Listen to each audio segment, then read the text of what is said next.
As साहित्य academy में आप सभी का हार्दिक स्वागत है। आइए हम शुरू करते हैं। प्रश्नोत्तरी संख्या 19 का प्रथम क्वेश्चन हम देखेंगे। हिंदी साहित्य, क्वेश्चन नंबर 1, हिंदी साहित्य का इतिहास ग्रंथ के लेखक कौन है? तो हिंदी साहित्य के इतिहास ग्रंथ जो है सर्वप्रथम 1929 ईस्वी में प्रकाशित हुआ था। किस सन में प्रकाशित हुआ था? 1929 ईस्वी में प्रकाशित हुआ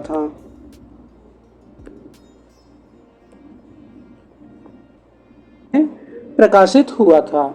और यह सर्वप्रथम विचार हिंदी साहित्य का विकास नाम से प्रकाशित हुआ था। तो हिंदी साहित्य के इतिहास ग्रंथ के लेखक कौन थे? डॉक्टर रामचंद्र शुक्ल या आचार्य रामचंद्र शुक्ल जी थे जो है। इस प्रकार प्रश्नोत्तर नंबर 1 का सही उत्तर क्या हो गया? डी। अब अगला क्वेश्चन हम देखेंगे। प्रश्नोत्तर नंबर 2, इनमें से कौन सा नाम रीतिकाल का नहीं है?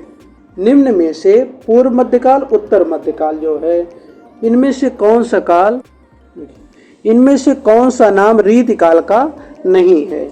अब हम देखेंगे अलंकृत काल रीतिकाल को किसने कहा था? तो अलंकृत काल रीतिकाल को मिश्र बंधुओं ने कहा। अब मिश्र बंधु में कौन कौन से आते हैं? गसस।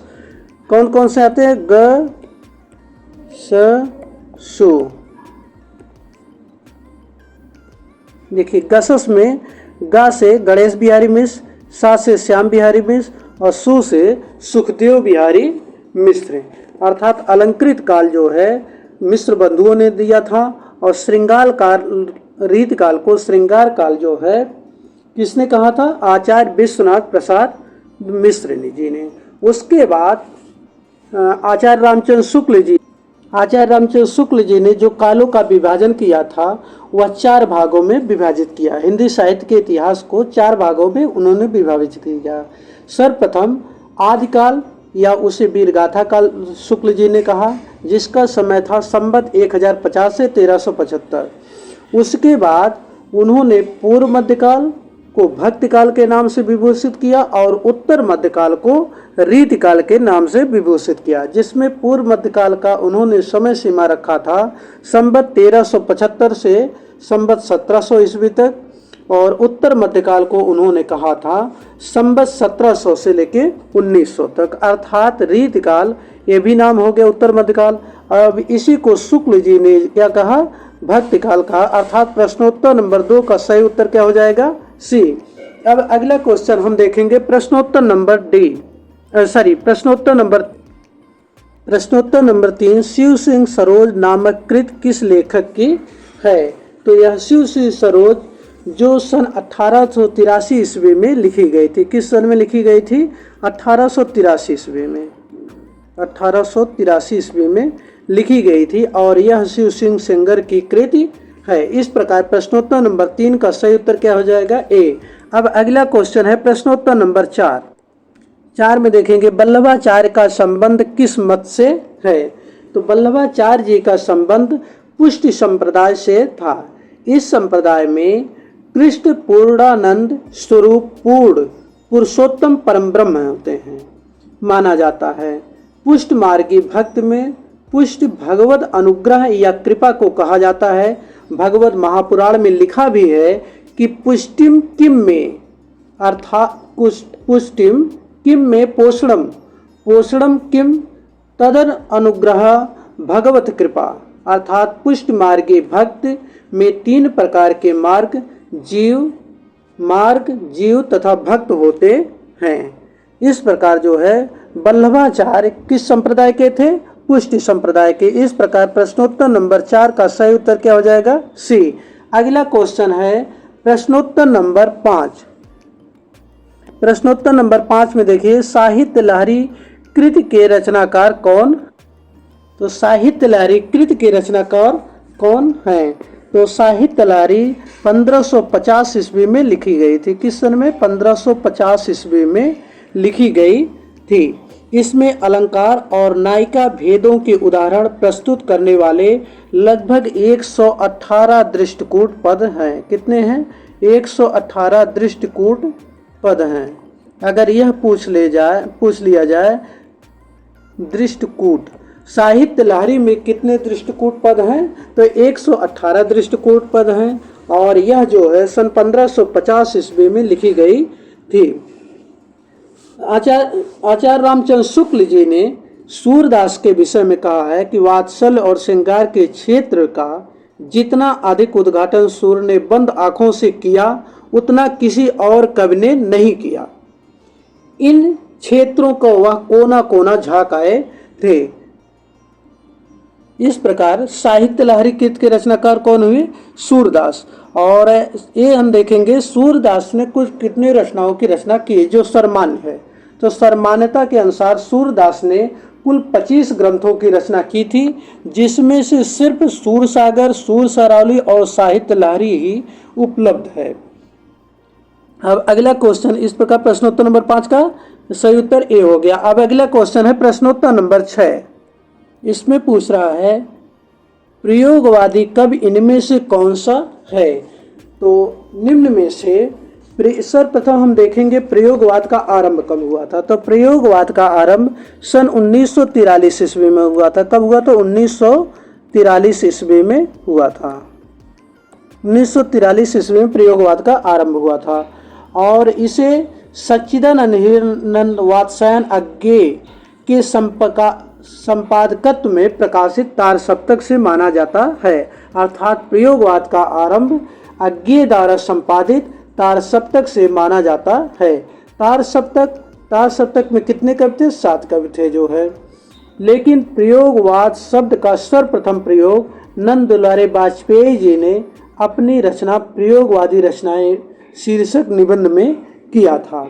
और नंद दुलारे वाजपेयी जी ने जब इसका प्रयोग किया तो उसमें इन्होंने लिखा है प्रयोगवाद को उन्होंने बैठे ठाले का धंधा के नाम से विभूषित भी किया।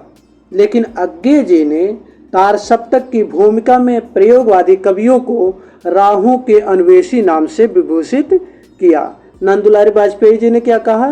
बैठे ठाले का धंधा प्रयोगवादी कवियों को, और अज्ञेय जी ने प्रयोगवादी कवियों को राहों के अन्वेषी नाम से विभूषित किया था जो है। और इन्होंने आगे ही प्रयोगवाद के विषय में कहा, हमें प्रयोगवादी कहना दूसरा सप्तक की भूमिका में कहा था। तार सप्तक की भूमिका में अज्ञेय जी ने प्रयोगवादी कवियों को राहों के अन्वेषी कहा और दूसरे सप्तक की भूमिका में इन्होंने कहा हमें प्रयोगवादी कहना उतना ही सार्थक या निरर्थक है जितना हमें कवितावादी कहना। इस प्रकार प्रयोगवाद का आरंभ किस सन से माना जाता है? प्रयोगवाद कवि इनमें से कौन से है? अज्ञेय जी है। अर्थात प्रश्नोत्तर नंबर 6 का ए ऑप्शन सही है। अब अगला क्वेश्चन हम देखेंगे प्रश्नोत्तर नंबर 7। इनमें से कौन सा कवि तार सप्तक का संपादक रहा है? तो अभी को हमने बताया था प्रयोगवाद का प्रारंभ अज्ञेय द्वारा संपादित तार सप्तक से माना जाता है और अज्ञेय जी ने तार सप्तक का संपादन किस सन में किया था? तो अज्ञेय जी ने तार सप्तक का संपादन 1943 ईस्वी में किया था। कब किया था? 1943 ईस्वी में किया। तार सप्तक में कितने कवि थे?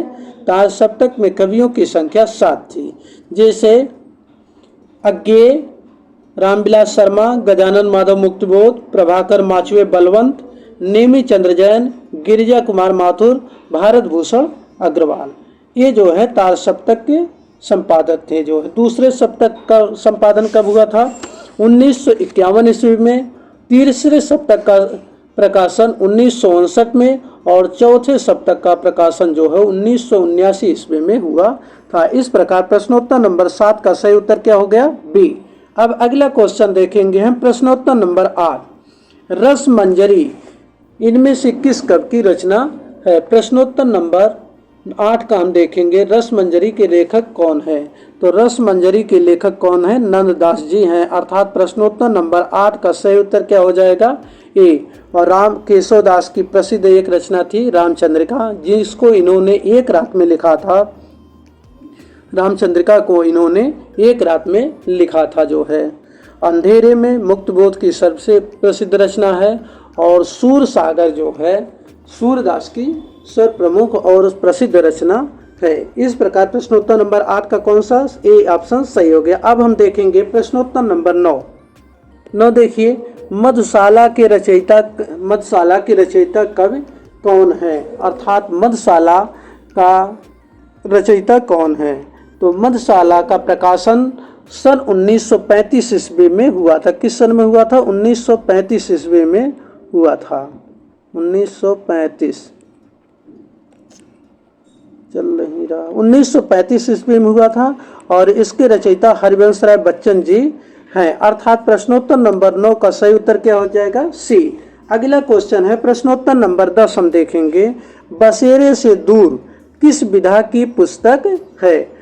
तो बसेरे से दूर जो देखिए, बसेरे से दूर किस विधा की पुस्तक है।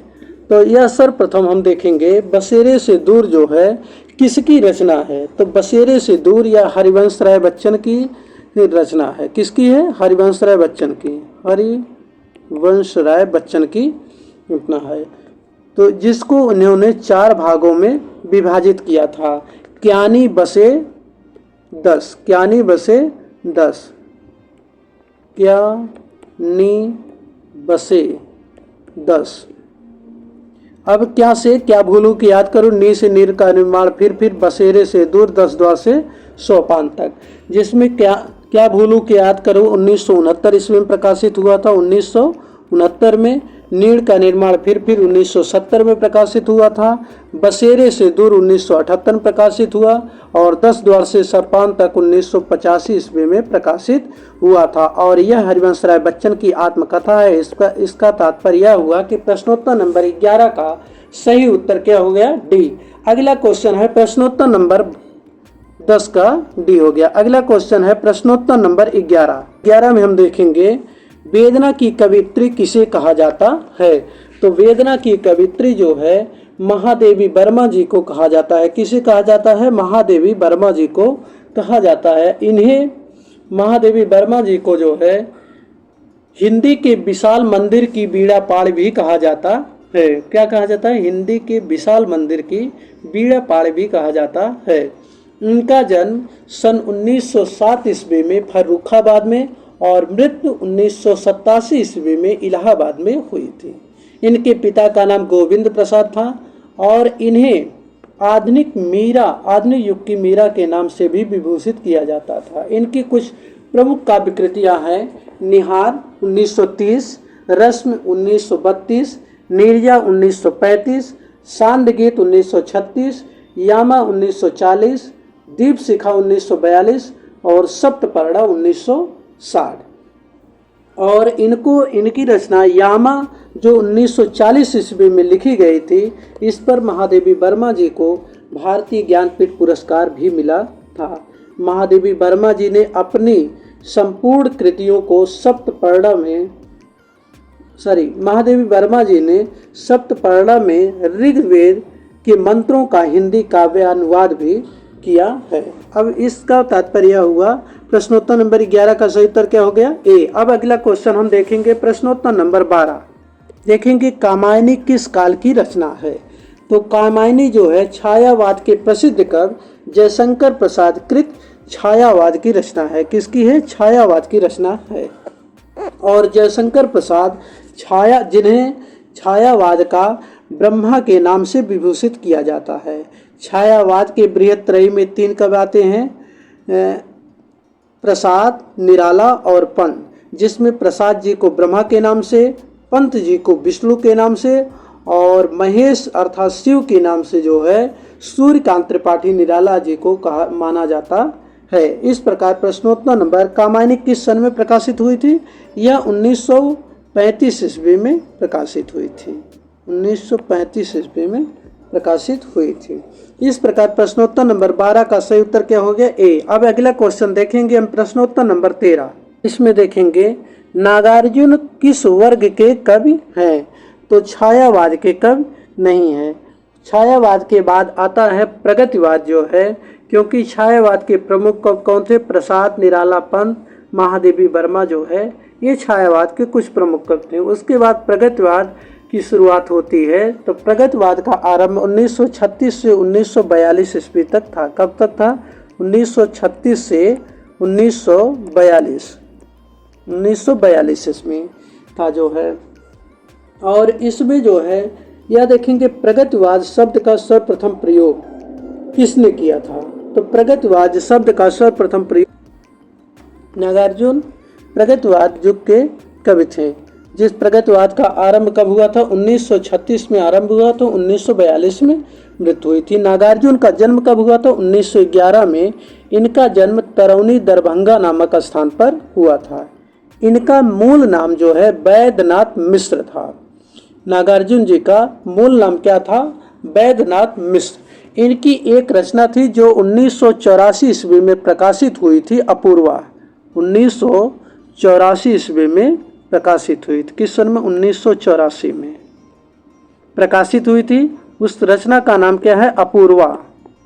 और इसी रचना पर इन्हें जो है 1986 ईस्वी में साहित्य अकादमी पुरस्कार मिला था। साहित्य अकादमी पुरस्कार मिला था। इस प्रकार प्रश्नोत्तर नंबर 13 का क्या हो गया, सही उत्तर क्या हो गया, बी। नागार्जुन किस युग के थे, कब, प्रगतिवादी युग के कवि थे जो है। और इनकी प्रमुख रचना कौन सी थी, इनकी नागार्जुन जी की पहली रचना कौन सी थी। तो इनकी पहली रचना क्या है, प्रथम काव्य संग्रह युग की गंगा है। और अंतिम काव्य संग्रह जो है बसंत में हुई प्रसन्न पृथ्वी, ये इनकी अंतिम रचना वो है। इस प्रकार अब अगला क्वेश्चन हम देखेंगे, प्रश्नोत्तर नंबर 14। देखिए पल्लव के रचयिता कौन है। तो पल्लव का प्रकाशन जो है किस सन में हुआ था, पल्लव का प्रकाशन 1928 ईस्वी में हुआ था। कब हुआ था, 1928 ईस्वी में इसका प्रकाशन हुआ था। पल्लव को छायावाद का घोषणा पत्र भी कहा जाता है। छायावाद का घोषणा पत्र अर्थात मैनिफेस्टो कहा जाता है। और पंत जी को संवेदनशील इंद्रिय बोध का कवि कहा जाता है। पंत जी को संवेदनशील इंद्रिय बोध का कवि जाता है। और यह मूल रूप से अरविंद दर्शन से प्रभावित थे। इनका जन्म सन 1900 ईस्वी में तथा जन्म 1900 ईस्वी में कौसानी अल्मोड़ा में तथा इनकी मृत्यु जो है 1977 ईस्वी में इलाहाबाद, जो वर्तमान में प्रयागराज के नाम से प्रसिद्ध नामक स्थान पर हुआ था। सुमित्रा नंदन पंत जी के बाल्यावस्था का नाम गोसाई दत्त था। और इनकी प्रथम कविता का नाम क्या था, गिरजे का घंटा, जो सन 1916 ईस्वी में प्रकाशित हुई थी। और इनकी जो है इस प्रकार जो है प्रश्नोत्तर नंबर 14 का सही उत्तर क्या हो गया, बी। अब अगला क्वेश्चन हम देखेंगे, प्रश्नोत्तर नंबर 15। नंबर 15 देखिए, मुझे तोड़ लेना बनमाली, उस पथ पर तुम देना फेंक, जिस पथ पर मातृभूमि को शीश चढ़ावे जावे वीर। इस प्रकार प्रश्नोत्तर नंबर 15 का इसमें पूछ रहा है निम्न पंक्ति किस कवि की है। तो निम्न पंक्ति जो है माखनलाल चतुर्वेदी जी की है। किसकी है, माखनलाल चतुर्वेदी जी की है। अर्थात प्रश्नोत्तर नंबर 15 का सही उत्तर क्या हो जाएगा, सी। अब अगला क्वेश्चन है प्रश्नोत्तर नंबर 16। निराला की साहित्य साधना के रचयिता कौन है। तो निराला की साहित्य साधना के रचयिता रामविलास शर्मा जी ने हैं। जिसको निराला की साहित्य साधना के रचयिता रामविलास शर्मा जी हैं, जो 3 भागों में प्रकाशित हुई थी। कितने भागों में, 3 भागों में प्रकाशित हुई थी। इसका प्रथम भाग 1969 ईस्वी में, दूसरा 1972 में और तीसरा भाग उन्होंने 1976 ईस्वी में प्रकाशित किया था। निराला की साहित्य साधना के तीसरे भाग में रामविलास शर्मा जी ने निराला के संपूर्ण पत्रों का संग्रह किया है। और यह जो है किस सन में प्रकाशित हुआ, 1969, 72, 76, 3 भागों में। इस प्रकार प्रश्नोत्तर नंबर 16 का सही उत्तर क्या हो गया, सी। अब अगला क्वेश्चन हम देखेंगे, प्रश्नोत्तर नंबर 17। अस्थाधात का लट लकार प्रथम पुरुष एक वचन का रूप क्या। अस्थाधात लट लकार प्रथम पुरुष एक वचन का रूप क्या होगा। तो इसका क्या हो जाएगा, तिष्ठत, क्योंकि प्रथम पुरुष का होता है तिष्ठत, द्वितीय पुरुष तिष्ठता, बहुवचन तिष्ठन्त। तिष्ठत तिष्ठतः तिष्ठन्त, तिष्ठसि तिष्ठतः तिष्ठत, तिष्ठाम तिष्ठावा तिष्ठत तिष्ठामा। इस प्रकार क्या हो जाएगा, तिष्ठत। इसका मतलब प्रश्नोत्तर नंबर 17 का सही उत्तर क्या हो जाएगा? बी। अगला क्वेश्चन है प्रश्नोत्तर नंबर 18। प्रश्नोत्तर नंबर 18 देखिए, भू धातु का लंग लकार उत्तम पुरुष एक वचन का रूप बताइए। भू धातु लंग लकार उत्तम पुरुष। अब देखिए, प्रथम पुरुष होता है, मध्यम पुरुष, उत्तम पुरुष। प्रथम पुरुष का क्या होता है लंग लकार का?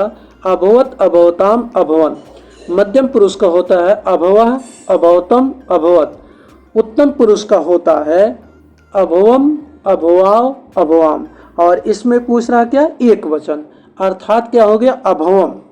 अर्थात प्रश्नोत्तर नंबर 18 का क्या सही उत्तर हो गया? सी। प्रश्नोत्तर नंबर 18 का सही उत्तर क्या हो गया? सी। अब अगला क्वेश्चन हम देखेंगे प्रश्नोत्तर नंबर 19। देखिए, गमधात, गमधात विधिलिंग लकार मध्यम पुरुष द्विवचन का रूप क्या होगा? तो गमधात, अब देखिए गमधात प्रथम पुरुष का सर्वप्रथम देखेंगे। गमधात प्रथम पुरुष तीनों वचनों का रूप होता है गच्छेत, गच्छेताम, गच्छेयु। मध्यम पुरुष का होता है, और द्विवचन का मध्यम पुरुष का होता है गच्छे, गच्छेतम, गच्छे, गच्छेतम, गच्छे, गच्छेतम, गच्छेत। उत्तम पुरुष का होता है गच्छेयम, गच्छेय, गच्छेम। गच्छेत, गच्छेतम, गच्छेयु, गच्छे, गच्छे, गच्छेतम, गच्छेत, गच्छेयम, गच्छेय, गच्छेम। इस प्रकार प्रश्नोत्तर नंबर 19 का सही उत्तर क्या हो गया? बी। प्रश्नोत्तर नंबर 19 का सही उत्तर क्या हो गया? बी।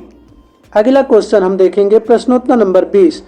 पिब धातु का लोट लकार में प्रथम पुरुष बहुवचन का रूप बताइए। अब देखिए, इसे देखिए पिबधात या पाधात भी कहते हैं। पिबधात या पाधात। पाधात जो है, ये देखिए पीब पे हलंत रहेगा। पिबधात या पाधात। धातु का लोट लकार प्रथम पुरुष बहुवचन का रूप होगा। अब देखिए हम प्रथम पुरुष का रूप पिबतु या पिबताम। पिबतु, पिबताम, पिबत या पिबतात भी इसे कहते हैं। पिबतु या पिबतात, पिबताम, पिबंत। क्या हो जाएगा? पिबंत जो है। अब मध्यम पुरुष का क्या हो जाएगा? मध्यम पुरुष उत्तम पुरुष का भी देख लीजिए। पिबत, पिबताम, पिबंतु, पिब, पिबतम, पिबत, पिबान, पिबाओ, पिबाम। इस प्रकार प्रश्नोत्तर नंबर 20 का सही उत्तर क्या हो जाएगा? बी। अब अगला क्वेश्चन हम देखेंगे प्रश्नोत्तर नंबर 21।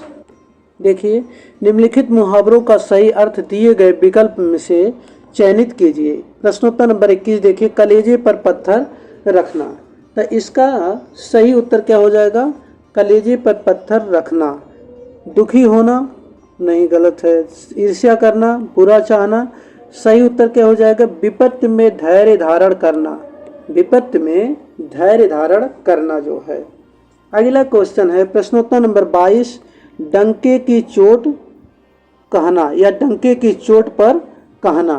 प्रश्नोत्तर नंबर 22 के अब देखिए सही उत्तर क्या हो जाएगा? अस्पष्टता से कहना। बी सही हो जाएगा, अस्पष्टता से कहना। अब अगला क्वेश्चन है जो है प्रश्नोत्तर नंबर 23। अस्पष्टता से कहना जो है ये हो जाएगा अवधि खोपड़ी का होना। अवधि खोपड़ी का होना अर्थात प्रश्नोत्तर नंबर 23 का सही उत्तर क्या हो जाएगा? मूर्ख होना। अवधि खोपड़ी का होना अर्थात मूर्ख होना। अगला क्वेश्चन है प्रश्नोत्तर नंबर 24। कूप मंडूक होना। कूप माने कुआं, मंडूक माने मेढक अर्थात कुएं का मेढक होना। कुएं का मेढक अर्थात बहुत सीमित एरिया में रहना, और बहुत सीमित एरिया में रहना अर्थात सीमित ज्ञान का होना। इस प्रकार प्रश्नोत्तर नंबर 24 का सही उत्तर क्या हो गया? ए। अगला क्वेश्चन है प्रश्नोत्तर नंबर 25। काला अक्षर भैंस बराबर का अर्थ क्या होगा? तो काला अक्षर भैंस बराबर का अर्थ होता है निरीक्षर होना अर्थात प्रश्नोत्तर नंबर 25 का सही उत्तर क्या हो जाएगा? बी। अगला क्वेश्चन फिर हम देखेंगे प्रश्नोत्तर नंबर 26। किस काव्यधारा को मार्क्सवाद का साहित्यिक संस्करण कहा जाता है? तो प्रगतिवाद को मार्क्सवाद का साहित्यिक संस्करण कहा जाता है। किसको कहा जाता है? प्रगतिवाद को मार्क्सवाद का साहित्यिक संस्करण कहा जाता है। और प्रगतिवाद का आरंभ 1936 ईस्वी से 1942 ईस्वी तक माना जाता है। अर्थात 1936 ईस्वी में प्रगतिशील लेखक संघ की स्थापना हुई, तब से प्रगतिवाद का आरंभ माना जाता था। और 1942 में प्रगतिवाद का अंत माना जाता है। राजनीति के क्षेत्र में प्रगतिवाद, राजनीति के क्षेत्र में जो समाजवाद या साम्यवाद है, साहित्य के क्षेत्र में उसे ही प्रगतिवाद कहा जाता है। डॉक्टर बच्चन सिंह ने सुमित्रानंदन पंत कृत युगबाणी को खड़ी बोली का प्रथम प्रगतिवादी काव्य माना है। बच्चन सिंह ने क्या माना है? पंत कृत युगबाणी को खड़ी बोली का प्रथम प्रगतिवादी काव्य माना है। और इस प्रकार जो है प्रश्नोत्तर नंबर 26 का क्या हो गया? सही उत्तर सी हो गया। अब अगला क्वेश्चन हम देखेंगे प्रश्नोत्तर नंबर 27। सर्वेश्वर दयाल सक्सेना किस शतक के कवि? सर्वेश्वर दयाल सक्सेना आप लोगों ने देख लिया, तीसरे शतक के कवि थे सर्वेश्वर दयाल सक्सेना। और तीसरा शतक का प्रकाशन कब हुआ था? 1951 ईस्वी में हुआ था। और दूसरा शतक का प्रकाशन 1943-51, तीसरा शतक का प्रकाशन 1959 ईस्वी में हुआ था। कब प्रकाशन हुआ था? 1959 में। और दूसरे शतक का प्रकाशन कब हुआ था? 1951 ईस्वी में हुआ था। इसके प्रथम कवि थे शमशेर बहादुर सिंह। उसके बाद जो है भवानी प्रसाद मिश्र, शकुंत माथुर, हरनारायण व्यास, नरेश मेहता, धर्मवीर भारती, रघुवीर सहाय, एक कालक्रम से हैं। इस प्रकार प्रश्नोत्तर नंबर 28 का कौन सा उत्तर सही ऑप्शन सही हो गया? बी। अगला क्वेश्चन हम देखेंगे प्रश्नोत्तर नंबर 29। कनप्रिया किस विधा की रचना है? तो कनप्रिया इसमें जो है किस विधा की रचना है आप लोग बताएंगे। कनप्रिया यह धर्मवीर भारती जी की रचना है। किसकी रचना है? धर्मवीर भारती जी की रचना है। धर्मवीर भारती जी की रचना है और यह काव्य विधा की रचना है। अर्थात प्रश्नोत्तर नंबर 29 का सही उत्तर क्या हो जाएगा? डी। अगला क्वेश्चन है प्रश्नोत्तर नंबर 30। आत्मजयी नामक कृत के रचनाकार कौन है? तो आत्मजयी कृत के रचनाकार कौन है? कुंवर नारायण जी हैं। कौन है? कुंवर नारायण जी हैं। इस प्रकार प्रश्नोत्तर नंबर 30 का सही उत्तर क्या हो जाएगा? ए। इस प्रकार जो है आप सभी को बहुत बहुत धन्यवाद पूरा वीडियो देखने के लिए। अब अगला जो है प्रश्नोत्तर नंबर 31 से प्रश्नोत्तरी संख्या जो है 19 या उन प्रश्नोत्तरी संख्या 20 में जो है बताया जाएगा।